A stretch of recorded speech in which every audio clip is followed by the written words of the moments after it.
రంగారెడ్డి జిల్లా రాజేంద్రనగర్ పరిధి బుద్వేలు ప్రాంతంలో ప్లాస్టిక్ రీసైకిల్ యూనిట్లో అగ్ని ప్రమాదం చోటు చేసుకుంది. ప్రమాదంలో ఎగిసిపడుతున్న భారీ మంటలు, దట్టమైన పొగ చుట్టుపక్కల ప్రాంతాన్ని కమ్మేశాయి. పొగతో స్థానిక నివాస ప్రాంతం ప్రజల భయాందోళనకు గురవుతున్నారు. సమాచారం అందుకుంటున్న వెంటనే అగ్నిమాపక సిబ్బంది సంఘటనా స్థలానికి చేరుకుని మంటలను అదుపు చేశారు.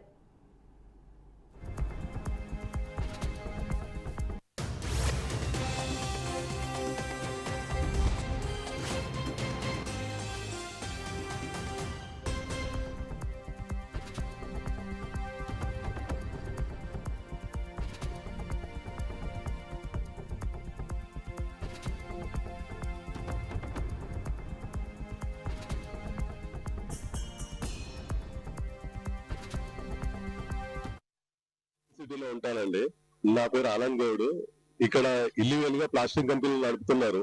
మేము పలుమార్లు పొల్యూషన్ బోర్డుకు మరియు జిహెచ్ఎంసీకి ఒక 10-12 సంవత్సరాల నుంచి కంప్లైంట్ ఇస్తూ ఉన్నాము. అయితే వాళ్ళు ఒక 4 రోజులు 5 రోజుల దాకా బంద్ చేస్తారు. మళ్ళీ వాళ్ళు డబ్బులు ఇచ్చి మేనేజ్ చేస్తారు, మళ్ళీ ఓపెన్ చేస్తారు. మళ్ళీ ఇట్లా ఇలాంటి ఫైర్ యాక్సిడెంట్లు ఇంతకుముందు 4-5 సార్లు కూడా జరిగాయి. 4-5 సార్లు జరిగినప్పుడే ఇది ఏదో చేస్తాం, అది చేస్తాం, ఇది చేస్తాం అని చెప్తారు. మళ్ళీ అదే విధంగా ఉంటారు.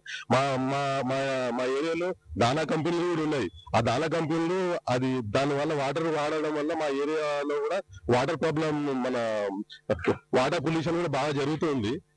కాబట్టి దీన్ని పై అధికారులు చర్య తీసుకొని దీన్ని గట్టి చర్య తీసుకొని ఈ ప్లాస్టిక్ కంపెనీలు గ్రేటర్ హైదరాబాద్ లోన సిటీలోనే ఉన్నాయి కాబట్టి దీనిపైన గట్టి చర్య తీసుకొని బంద్ చేయాలని మేము కోరుకుంటున్నాం. సిటీలో ఉంటానండి. నా పేరు ఆనంద్ గౌడ్. ఇక్కడ ఇల్లీగల్ గా ప్లాస్టిక్ కంపెనీలు నడుపుతున్నాం.